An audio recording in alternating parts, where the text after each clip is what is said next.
presented deck-based TV and its implication, some of the possibilities in terms of collaboration as a platform, whereas Nadia presented some aspects of edge riders and on monastery and its very interesting implications.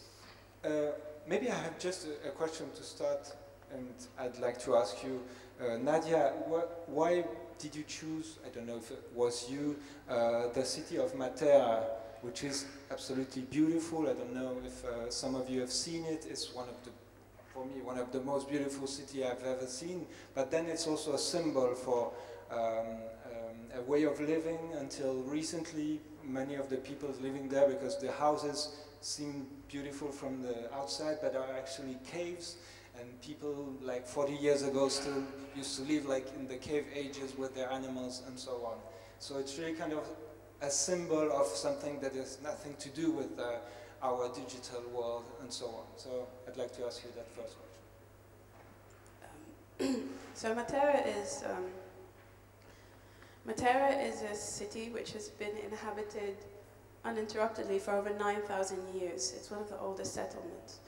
And it wasn't 40 years ago that people lived in the caves, but the area which you're referring to is the way those buildings are built is that they dig holes into the caves, and then they'd use that material to build the houses. So you've got, it's crazy, you've got very different shapes of houses, but it's all in the same material, and it's spectacularly beautiful. Well, in a way it shows us, because we decided we're going to do the monastery anyway, and we just sort of started pretending like it was real in a way, and just started doing it. And then the city of Matera at some point asked us to help them run for European City of Culture in 2019. So they formed a memorandum of understanding with Edge Riders to help them shape a new bid. And the thing that we brought to the table was reframing their understanding of what culture is. And it seems that, you know, so the city's been shortlisted, and it seems that this space, this wild space that nobody really knows what it is, and the agenda isn't really set a priori, but is open-ended, seems to be drawing a lot of cultural innovation as well. And then, yeah, that's, I guess that's, is that an answer to your question? Okay. I was wondering if there was a relation between that project, that is definitely a 2 days project about everything we talked about, and that city that is also a symbol. They were not living in caves, but they were living with their animals. There was an intervention from the European Union to stop that and build houses outside to kind of save a situation that was anachronic. And so I was wondering if there was a relation, but apparently not, or maybe it was yes, because that's why they asked you to come, and because they also want to relate with 21st century issues. Just like to follow up to that, because I think it's extremely interesting that you're doing the monastery in a city like Matera, where the community life is completely different from like a big city. And certainly, I think one of the interesting things that we've seen in the symposium in these two days, you also mentioned it in your talk, is that there are so many old problems that look like the new ones. And I think that they are quite participative in Matera already and quite tool sharing. How are you going to address this in your project? Well, so the process of even setting up the space is a participatory one. So it started out with kind of like a town hall meeting where people were talking about problems that they had locally, things like with waste management or, you know, insufficient technology education in schools. So you had a number of priorities that popped up, and then a residency program, a creative residency program was shaped where would-be participants would apply, picking broadly one or more of these areas that they would try to address somehow creatively. What started happening is that because all of this was happening online in an open way, at some point it started seeping into the local community. So, you know, it's quite a conservative place. It's something to illustrate this is I just put up like a photo from a conference in Silicon Valley where they had like a 1,000 person dinner out. And I went, oh, it would be cool if we did this in this event. We do these community events, Living on the Edge, and we did this edition there. And within hours, somebody had started actually organizing this. And you must understand that this is a context where people generally wait for something to happen from top down, and it's usually, it has to be funded or whatever. So you go from nothing ever happens, we don't have the money, or we need to get funding, to, yeah, let's do a dinner for 1,000 people. Let's just make it happen. That's a huge cultural shift. And it wasn't even really that hard. Yeah. Thank you. Elise? We talked about this before this symposium took place, and I'd like to hear again you told me how important it was to meet in real life, and maybe you can develop a little bit in this relationship between what happens online, because this community building online is key to the project, but then I guess as important as this is also the real meeting, so maybe it would be great if you could develop on that. And maybe Adnan can add his opinion afterwards also. Maybe you should start, actually. Like, okay. So, yes, meeting physically with these events, that Living on the Edge events, but then people are also, like the major community ones, but also people are starting to organize stuff all over the place. I think it's important for the empathy and for the sense of not being alone. Something happens when you're in a room with 200 incredibly bright and interesting people, all sort of madly experimenting with stuff, and you start to feel that you're somehow part of something. I think that's a big deal. But to get there, in order for those meetings to feel that way and to lead to this outcome, there has to be a lot of interaction online beforehand. You need to have started somehow in a creative process together, and then when you're in the room, it's like, go. But if that's not there, you don't have a continuity. You don't make it easy for others to participate afterwards as well, because a meeting is ephemeral. It's here and then it kind of vanishes. So this is, yeah. Yeah, I think just as I concluded also in the presentation, I think kind of the whole idea of infrastructure is really something which always comes back on all the work which you're really doing.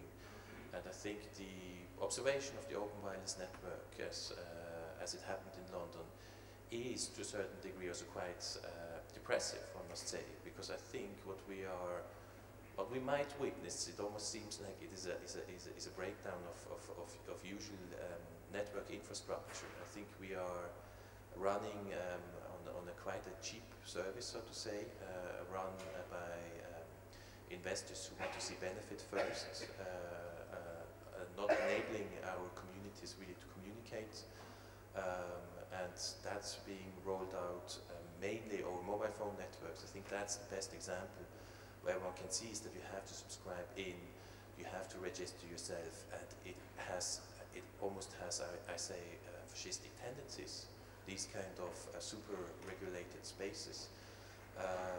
Without having those spaces, that's what I mean. I think if you want to talk then this kind of post-digital, I don't think that we can actually go there if we don't have an infrastructure when the whole thing falls apart. Because I do think that somehow that is bound to happen. Maybe I'm just too pessimistic here, I said, and I just want to give us a good case study in Spain, free and open wireless network, which is called Wi-Fi. I think that is something very interesting to look into, to understand how actually motivation can carry you a long way if people drag along. But it really does need a lot of input and participation. So yeah, for us it's experimental. For us it's researching. Open wireless network in that sense has become very quiet because of the legal status and the over-controlled space we're in. And I think we need to create those free spaces again. The internet has become sterile. I think that's pretty much what it is now. Thank you very much. Shall we open the discussion to the audience? Are there some questions?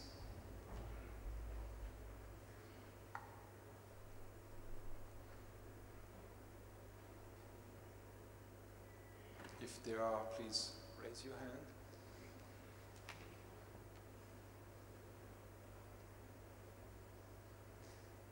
Maybe I'll just jump on what you just said, both. You referred in the talks also to the fact that it's difficult to make things happen because could be an interest, but at the end, not that much. And the cartoon you showed, Nadia, was explained that very well. But then things happen. You talked about that also. So, Nadia, how can you say that it's not exactly happening when you are presenting things that are very exciting and actually really happening and really going on? Should there be much more? Should there be a huge, a broader interest? And isn't there a risk that with too much interest it becomes something totally different, as we have seen with social medias and great part of Web 2.0? I'm not sure I understand the question. Can you frame it? I was wondering, you said that things can't really happen, that there isn't enough interest. You showed a cartoon saying, okay, your idea is interesting, but I'm sorry, I kind of wrote it down. We can't consider it, it's never been done before. Okay, so on the other hand, you also talked about concrete things that are happening. So I was wondering, aren't things really not happening, or should there be more things? So what is exactly the problem? For us, we had the impression that things are happening. I think you're right. It comes down to infrastructure. So first of all, you need a physical infrastructure so that people can have their basic needs provided for while they're experimenting with all of this stuff that you don't know what it is. If the support structures that exist demand you look for keys, not where you last dropped them, but where the light is shone, there's that. So we have to create infrastructures that support each other's meaningful work peer-to-peer, so that we're also okay and contributing to people being okay. It's digital infrastructure that, you're really right. I totally agree. You need these free spaces where you can experiment with stuff that is at the border of the legal, but maybe also pushes those borders, because it's only when you try to do something really new that you discover the limitations of contemporary legal, economic, social, and conceptual frameworks. But when people try to do that, so Aaron basically had the US legal system attacking him because he was doing something that was slightly, it wasn't even illegal. Those were journals that were available. He was just downloading them in a new way, and they ended up hounding the poor guy to death. So you need these safe spaces for experimentation while people don't know what you're doing yet, so you don't get this attack of the system. And the third is social infrastructure. So collaboration is fucking hard, it's really hard. Even in spaces where there's a lot of incentive, people are getting paid to get shit done, collaborate and make something happen, it's hard. And we need the social protocols that enable us to collaborate on a massive scale. I think it's infrastructure. What do you think? I think infrastructure is definitely something which I came across the last 2 years. Also because I've mentioned also Livoli, because I think that was quite an important realization of how actually things are being cut, and they are actually being cut in places where you really do think, okay, we don't get any more education, we don't really get any more kind of support for, let's say, experimental art. We don't really get these kind of infrastructure. I think there is infrastructure, one may want to be a little bit critical there as well, because there is infrastructure being built, but it's in the form of huge monumental buildings, and they are hugely expensive and questionable if that is really what our society needs. If you want to go down the route of seeing how we deal with our cultural artifacts. But to name it, that's museums, and I think this country here is quite capable of building many of these infrastructural bits and pieces, and I think they are an overexpenditure of stuff of money and stuff which you could invest otherwise. But you see, I don't know how to tackle that. Budget has always dealt with money, and money is always something which we see now with, I think we see it quite nice with Bitcoin, is something which is in the moment leaking. I would wish for it that all the money would leak into Bitcoin, this whole thing would burst. Imagine the money would just be erased, something like that. But yeah, that would be an old Marxist argument of capitalism on steroids. So in that sense, one has to be also critical of that notion and see, okay, would that not be then very, very painful? But I think infrastructure, yes, but I think what kind of infrastructure and the discussion around how this infrastructure should be set up is very important, because I think the current infrastructure is dealing with this capitalism on steroids, which we're experiencing now. So I'd really call for a kind of free spaces, really. I miss free spaces in the moment. I can give you an example of what I mean by infrastructure. So we say Edrider's organization, the company. But the company is actually set up in a way so that anybody can be the company and use the company. So if you want to build something, or you have to interface with an organization, organizations, especially large ones, only can talk to other large organizations. There's no easy interface between networks and organizations like institutions. So you need somebody to put whatever. So we did that. We registered an organization, and there's a board of directors. But the way things happen and the back end follows a completely different logic from your normal organization. Basically, it enables people to collaborate in free-forming constellations, and when they need to be an organization of 1,000 members or 1,700, it is. And when you don't, it doesn't. And we have basically no overhead. So, you know, this is the kind of infrastructure I talk about, you know, or mesh networks, or it's enabling us to live up to our full potential. That's not there. We need to build it. And I don't know exactly how you do your fundraising, but could there also be a problem when you go to, I don't know, a foundation and ask for money? If you want to bring water to an African village, it's easy. You say, I want to bring water to the village, and it's understood. With those projects, it takes much more explanation, and people might want to say, oh, sorry, but I really don't understand. I'm not into that kind of thing. Do you have that kind of reactions? How about you? How are you guys managing the resources and stuff? But there's one thing also with resources, they're not always money bound. I mean, that's quite important. But I think one example, it's just taken out of the air now, but which just crossed my mind, is actually, if you really look at huge problems that we're facing as a society, let alone now the whole discussion around culture, as in having clean water and stuff like that, then there is one project, what's it called again? There is a forestation program basically coming out of India, working also in Haiti and now in Africa. And what they do is basically collecting volunteers, planting trees. So it's the good old fashion of a tree hugger. But something is happening, because you see within a cycle of 10 years that actually the surrounding territory is getting fertile again, you get water which is filtered, you can get drinking water, and all of the stuff which has been destroyed through deforestation, in a sense, becomes again livable, let's say it like that. To a certain extent, you may want to take this metaphor to our cultural habitat, how we're dealing with an onslaught on practices, which I think is kind of happening, being directed, framed, and put into folders which then are capable of being budgeted and monetized for. In that sense, I think for us it's really important that those resources also come from our voluntary contributions.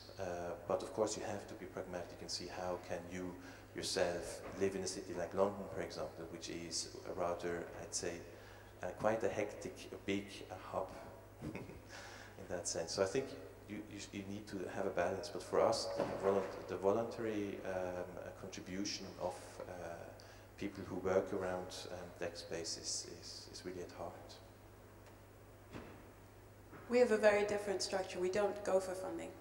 So we provide a commercially competitive service where we, we act as a kind of consultancy, like an alternative perspective consultancy. So organizations can come to us with tricky problems, unemployment or some of the issues that are in Matera, or so wicked problems that you don't really know how to solve. And so far, organizations have been constrained to talking to organizations like McKinsey or these large consultancies. The problem is that they're in the center, just like the clients they're supposedly trying to help and trying to understand what's going on at the edge. So you can come to Edge Riders and say, I have this problem, and you will get something which looks like, something you get from McKinsey, but the content will be fundamentally different. So we run it as a commercially competitive entity, but the distribution mechanism and all of that is different. And the second thing is, there's so much money floating around. Money is not a problem. It's funny. So like the whole startup scene, like the venture capital, whatever, they're always telling people it's competitive, there's not enough money. There's lots of money. It depends on whether you want it on those terms or not. So, I don't know, I find myself a lot of the time saying no, no, no, no, no. Apply for funding, not like this. Apply for this, no. So, the fundamental thing being that we're busy building this, and you can join us or find yourself irrelevant. I don't care, we're doing it anyway. I've dedicated my time and my life to this. I quit my job at the Council of Europe to do this. I don't care. All right. Thank you very much.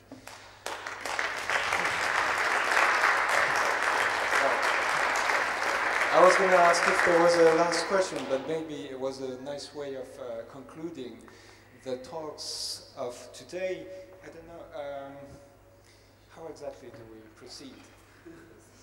So we proceed with a big thank you to all of you for having stayed with us these 2 days, and to all of our speakers for these engaging presentations and discussions also. So we are actually planning to go. Yeah, no.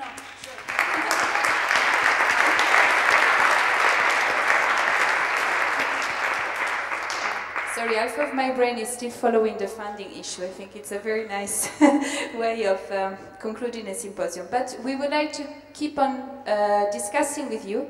And so we actually started a symposium before these 2 days that we met here with a collective think tank that has been blogging about the symposium, and it probably still is doing that, in Natural Fair.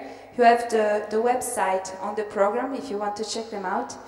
And we are going to put online this afternoon the Museum of Post-Digital Culture, so it is already online, great, where you're going to find all the video recordings of the conferences and the discussions, and we also decided to share with you some references, artworks, videos, text that we've been reading in these last months preparing the symposium. And we're also planning to invite the speakers to share with us any relevant reference they may think about based on these 2 days. So we're going to keep this website up for 1 year, and we're going to regularly invite other people, artists, theoreticians, to come and use this platform that looks pretty much like a desktop, so to add new stuff and create new connections with all of these documents and images that will be up. I don't have much to add to this, so it's the same website as the symposium. It's www.postdigitalcultures.ch, And feel free to email us with feedback, or if you think of any reference we should add to this database that is now starting to grow and hopefully will become a beautiful constellation of ideas after those 2 days. Thank you.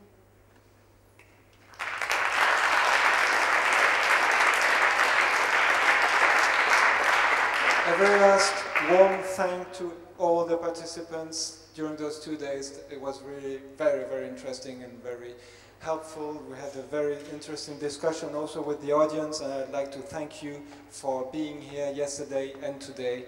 And I wish you a marvelous festival of Les Urbaines, which has started yesterday night and is carrying on until tomorrow, sorry. All right, bye-bye, thank you.